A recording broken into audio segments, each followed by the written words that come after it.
Welcome to the Empowered Money Girl, where we break down the barriers to financial confidence, celebrate women's wins, and reveal the secrets to living boldly and well. I'm your host, Josette Mandela. Today's guest is Paula Pingel, a visionary business development executive, innovation driver, and global leader with over 30 years of experience. Paula is the co-founder, business coach, trusted startup advisor, and board member who has led both for-profit and nonprofit ventures to new heights. Her specialty? Combining strategic foresight with hands-on leadership to revolutionize operations, spark real growth, and create lasting and meaningful change. So here's my question for you. What does it really take to thrive in ever-evolving industries and build success that endures? Paula is here to show us how. If you're ready for actionable insights and proven strategies for growth, let's get started. Please welcome the insightful, dynamic, and results-driven Paula Pingel. Thank you very much, Josette. I really appreciate that introduction. I'm not sure it's deserving, but I appreciate it nonetheless. Thank you. So, Paula, can you take us back to the beginning? What was your path to where you are today? What did it look like? My path to where I am today definitely started way back when, a long time ago, which I will not date, but when I was young in Jamaica. I was born in Jamaica, West Indies, and I came to the US when I was 8 years old. During that time in Jamaica, I don't even want to just say myself, my siblings, our cousins, we all did so many risky things. We did a lot of things that our parents had no idea we were doing. We were irritating and agitating bulls and running from them. We were diving off cliffs into, rivers and just running on the edge of places that we could fall off of. We were just doing so many things, climbing trees that were way too tall, falling and getting back up again, and never telling our parents what we were up to. And I do believe that those were the beginning of me taking risk in a way that allowed me to come to the States, and we continued the same kind of behavior, risky behavior in the States. And it allowed me to, when the time was right, raise my hand to risk when others in my organization or the company wouldn't. And because I had no fear, I had lived a young life, a very young life, and a young adult life of just, hey, I could do that. Let's do it. Why not? And I think that definitely took me into my career with me saying, yes, I will go to that country and start a new business. Yes, I don't mind going into rural China and creating a way to sell that product. And so it started with that and ended, I mean, still today, I will raise my hand to things that others may be a little bit more risk averse about. But I definitely believe that's where it started, and that's what pivoted me to being who I am today, is my ability to raise my hand to risk and learn from them, and therefore take all of those learnings to that next position and that next position and that next position. Wow, that sounds amazing. All those things that you did. And yes, I also lived in the country and I know all about running with the bulls. um, and having those kind of risky things as a child, it's always interesting how the kids that it seems like the kids that had that kind of freedom as children are the ones that can are more willing, if you will, to raise their hand as adults and say, yeah, I'll try that. But going to rural China, yeah, I'm not so sure about that one. It was a lot of fun, a lot of learning, and we had a wonderful time. So, in raising my hands and taking those risky kind of initiatives that others didn't want to take, I think was very pivotal in making me the person who I am today, because it is taking those risks that led me to learn what I did learn and to be able to do what I do, which is being able to take an idea all the way to market profitably. And there are a lot of things that go in the middle of that that enabled me to do so. But I think first and foremost, being able to take risk was definitely key.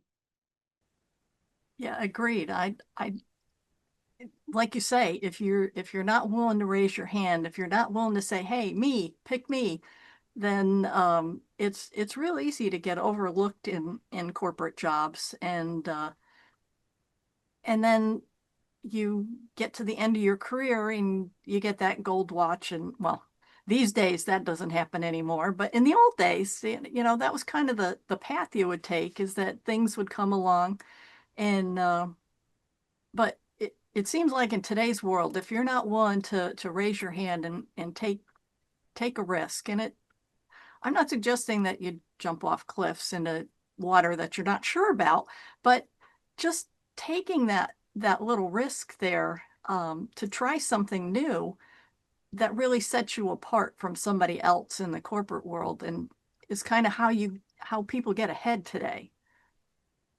Absolutely, absolutely. So at what point in your career did you realize, hey, I think I'd like to be a leader rather than just somebody doing well as a worker bee, if you will? I don't think there was a moment in time in my career. I think it was very gradual. Uh, no, the philosophy with our family as West Indians, Jamaicans particularly, was not if you would get a college education or if you would work hard. It's when were you going to do both of those? And so the mentality in our family was always, if you're not working, you're educating yourself. And if you're not educating yourself, you're working and putting that education to good use.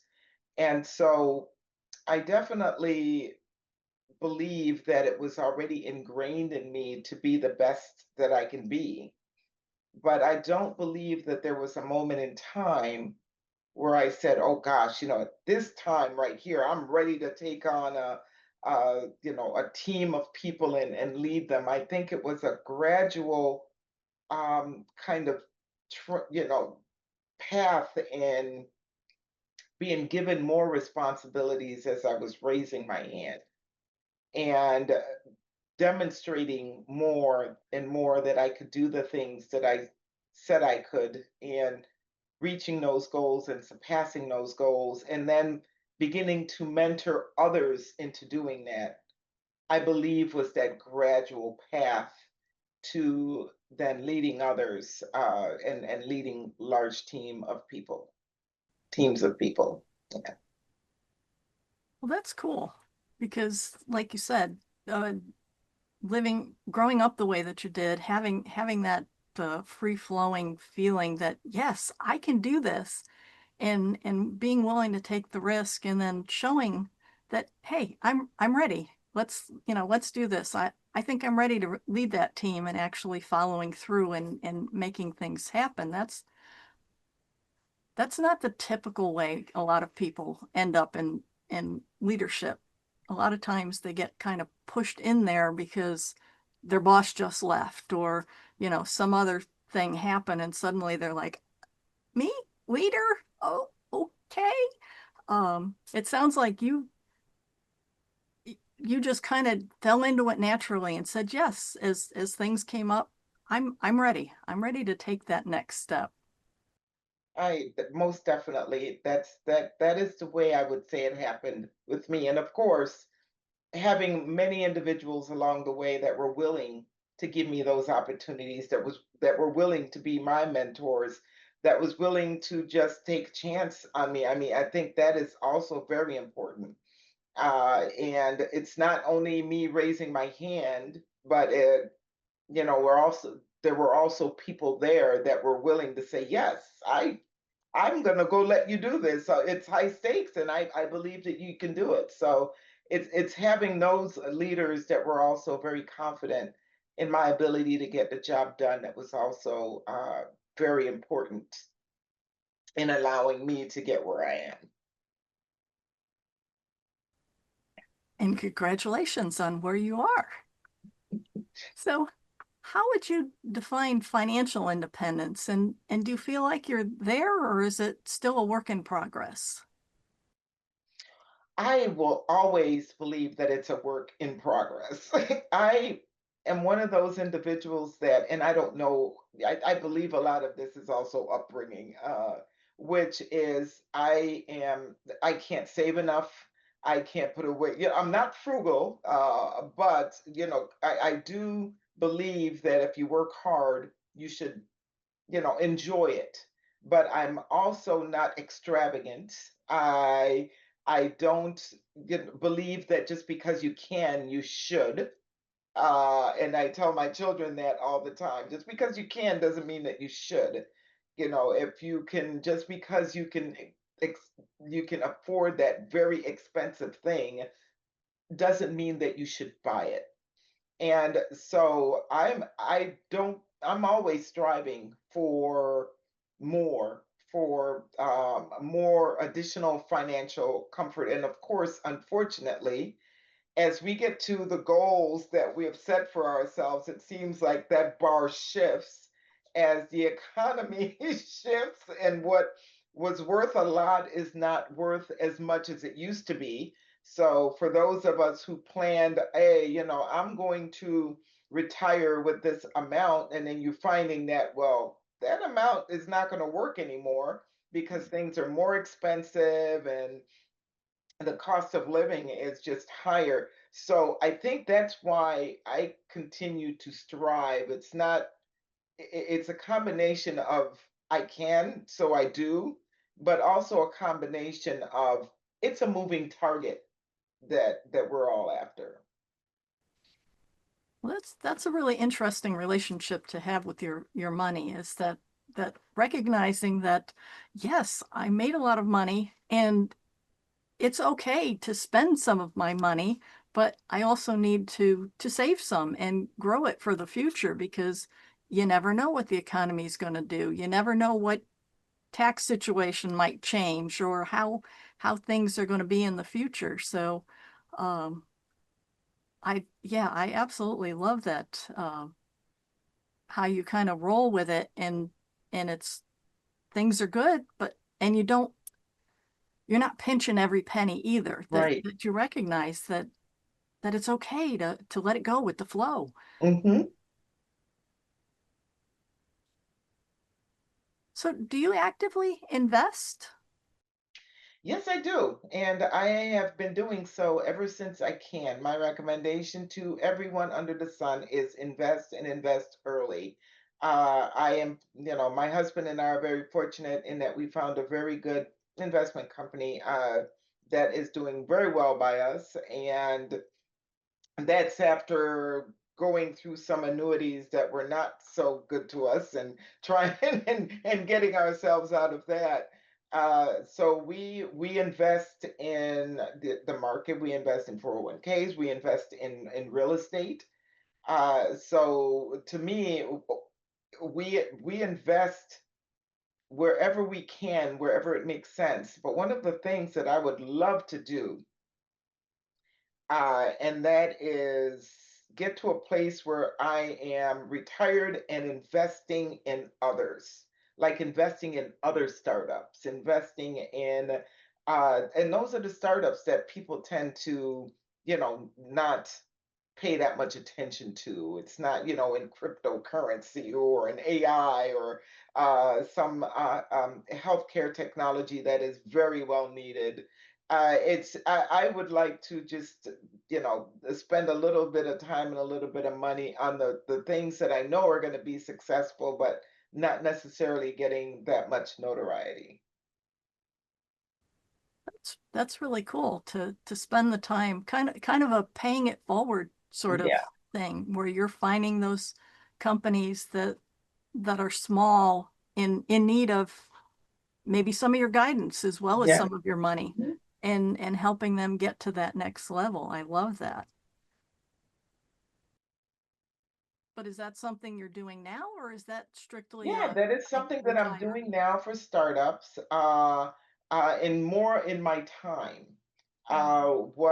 What I am talking about is looking into my future and retiring would be a little bit of my time, but a lot more of what I see needed today, which is just funding. Just yes, I believe in you. Take this and go make it work, kind of thing. So yeah, but I am definitely in the business of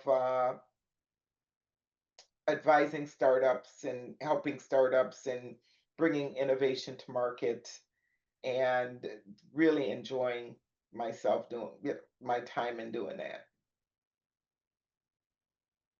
So, what advice would you have for a woman who's just starting to build her financial independence, especially if she's relied on her partner? I don't know if my advice is radical or my advice is the way it is today, or a lot of women are thinking along those lines. To tell you the truth, I have not really spent a lot of time understanding what that mindset is today moving forward. But I don't believe anyone, women or otherwise, should be solely dependent on anyone else for their financial independence.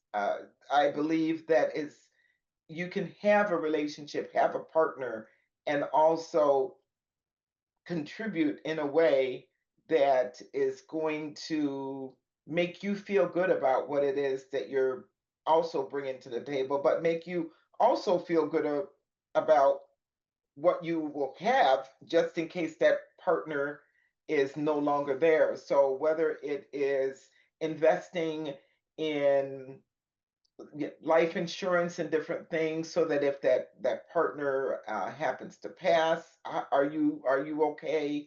Or in making sure you're situating yourself that if that relationship doesn't work, are you going to be okay? And not just relying on I've been and it is homemaking is the most important work. And to me, it is the hardest work to do uh with women, because I've done it, but I've always done both, right? So it's very difficult raising children and doing everything that you have to do for the household. And but the time, in my opinion, when it is okay just to rely on that is long been past us. And it's just not a dependable mindset for women these days who are suffering and finding themselves in a predicament where they have worked so hard in the relationship, in the family, in everything. I mean, blood, sweat, and tears, to be just unfortunately maybe tossed aside and with nothing.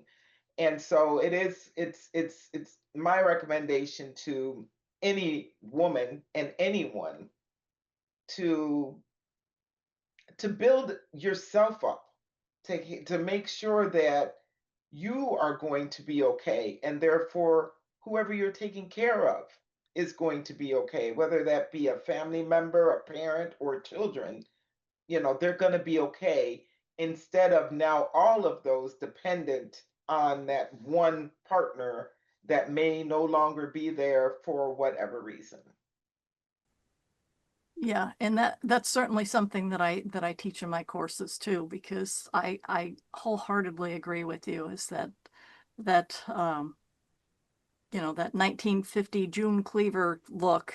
That's that's long gone. And I don't even know that that really was a thing even back then. I feel like there were women really should have been paying more attention to the money and not kind of abdicating that responsibility. Oh, I was bad at math. Oh, this, that, the other Right. thing. I completely agree.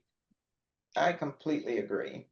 And and then like you say, something happens. Either he passes or decides to trade you in for that new model. And now you're on your own. You're like, now And we what? have to realize we can do both. We've been doing both for a very long time. You can raise your children, they can come out fine, you can take care of the home, and you can work and have that independence. And we've been doing it and we do it well. Mhm. I don't think it's a one or the other. I do understand some of the decisions that younger people have to make today. I have children right now that are millennials and married and deciding, should we have children, should we not? And that having very little to do with, well, some to do with the economic state, but more to do with the state of the world and what they would be bringing a child into. So there are even more things to consider today than back when we were having children, about affordability and all of this. You've got, is it climate change, wars, you've got all different types of things that you worry about with children coming into the world today and what they're going to have to face down the road. And so I really do commend young people today who are find themselves in a predicament where they have to make those decisions, because we're not if someone said to you back in the day, are you going to have children? I kind of felt that was always up to my husband and myself. That, yeah, we want children. We want children. Not, our will our children be better off being here? Should we have children? And to me, that is shifting to that. It's not the, yes, we would like children, but are we doing them a disservice in being that, having that selfishness where we're saying we want children and not considering the world of, kindergartners drilling for, school shootings and all the ridiculousness that we're facing today. So I do really commend the individuals who are considering it and wondering, because I do truly understand the plight and have told my children, listen, I'm there for you no matter what you decide. If you decide to have children, I'm here. If you decide that it's not, that, I understand. I understand. I'm not going to say I need to be a grandparent. I need to be a no, I understand. So yeah, we're in different times for sure. Yeah, there's definitely no question that we're in different times, and yet on the other hand, the Bible says go forth and multiply. So it's there's a lot of things tied up into, yes, there's a lot of stuff going on in the world, but then I wonder sometimes if what's really happening is that we're now immersed in this 24/7 news cycle. So is it really that much worse than when we were kids, or is it just that now we can't turn on our phone or the TV or something and not hear something bad? Whereas when we were growing up, probably 92% of the stuff that we saw on TV was positive. Now you're hard pressed to find a nice TV show that the whole family can watch. You bring up a very good point. And is it more information or more incidents? And so if you assume it's more information, there's still the other thing to concern yourself with around affordability, where daycare, it's like a mortgage, and diapers and shoe, all these different things are expensive. So it's not just whether or not the world is safer, it's also affordability, and not and they're seeing less help, right? So things are being taken away that were there before to help, and so they've got less help, whether it is more incidents or visibility to violence as opposed um, to being actual, it occurring more or more often. And then there's the affordability part. So there are tons of things. So I truly understand. I'm a religious, person myself, definitely. Uh, I want to call myself more of spiritual instead of religious, because I do believe that we should go forth and multiply, but I also believe that we've been given free will to decide if something is going to be a burden, whether it be on you and therefore you are not going to be psychologically fit, or whether it's going to be on whomever you bring in the world and they live in a world of fear and just where it's unhealthy, and uh, therefore have its own psychological impact. I do believe that that is also very Christian to think about. Yeah, agreed. So, what's next for you? What ambitions still drive you forward? I want to definitely just I love where I am right now, which is helping startups, helping in innovation, helping state, helping doing different things that's going to drive entrepreneurship and innovation. I believe that in America, we are falling behind. We are already behind relative to other developing countries, and we need more people motivated about making us or bringing us back to an innovation country, and not so much. Some people would argue that, well, we're capital, we're into capitalism, that's innovation. No, no, not necessarily. Capitalism, some would argue, is why we might be in the predicament that we're in, with a significant amount of gap between wealth and not so wealthy. uh it was something that was put in place originally so that everyone deserves a right, to start something and be good at it and get wealth from it. But we are in a predicament now where some of that might be inhibited by the few who already have it. And so these are different times.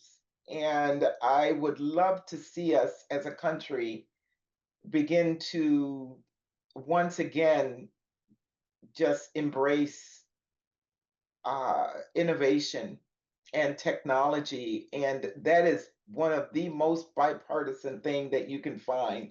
No matter who you speak to, innovation is key. And I am loving being in a space that is so bipartisan and so many people agree and are passionate about it and want to do something about it, and therefore serving as an instrument to bring people together. It is just a fantastic place to be. And so I would love to continue that until I can't do it anymore. Or want to go off and do other things, which is like nothing, and just retire. Where then I'm investing in the same thing. But that is what I see, where I see myself in the foreseeable future. I like that. Investing in those startups and helping them get that foot in the door where they can help themselves grow their own wealth and their business and get those innovative ideas off the ground again. And Yeah. I agree. It's unfortunate that the people that have the money have pretty much followed that path, all of a sudden decide when they get to a certain level that, oh no, nobody No, else. nobody else can get there. I know that's pretty sad, but Mhm. that's what we're seeing. So let's buy them out so that nothing competes, and let's stop that, or let's talk to this legislator so that we can stop that monkey business from going on. And it's just it's where we are, and we have to stop. We have to go back because we're literally turning ourselves into a third world country. Yeah, unfortunately. Yeah, yeah. So I have faith in all of them. Yes, I do too. Yeah, I have to believe that those that are in power are going to figure it out, and yes. or Yep. those that aren't currently in power are going to be able to coalesce and get into power and change things Yes, I um, do believe it. Yeah, because if I believe anything else, I'd go crazy. exactly. Exactly. I mean, based on what the U.S. was founded on, I have to believe that it's going to improve. That Yep. we're in a I kind of believe we're at a crossroads, and I'd like to believe that in the next 4 years we're going to get through it and get to a better place. And we're going to be better off. Yes, Yes. I do believe so. And I believe that people are going to come together. Hmm. I do. And that we're going to be okay. Yeah. Yes. So, if you could give one message to women listening today about owning their own independence and being what they want to be, what would it be? Definitely own your own independence. No, from the not only do it, but also inspire your daughters to do it, your nieces and anybody, any young people. Start early. My advice is start early. You should start investing, uh, thinking about your future from the time you first start working. The luxury of waiting until you're middle age to start putting money away for retirement is gone. There are a lot of people who don't believe that Social Security is going to be around much longer.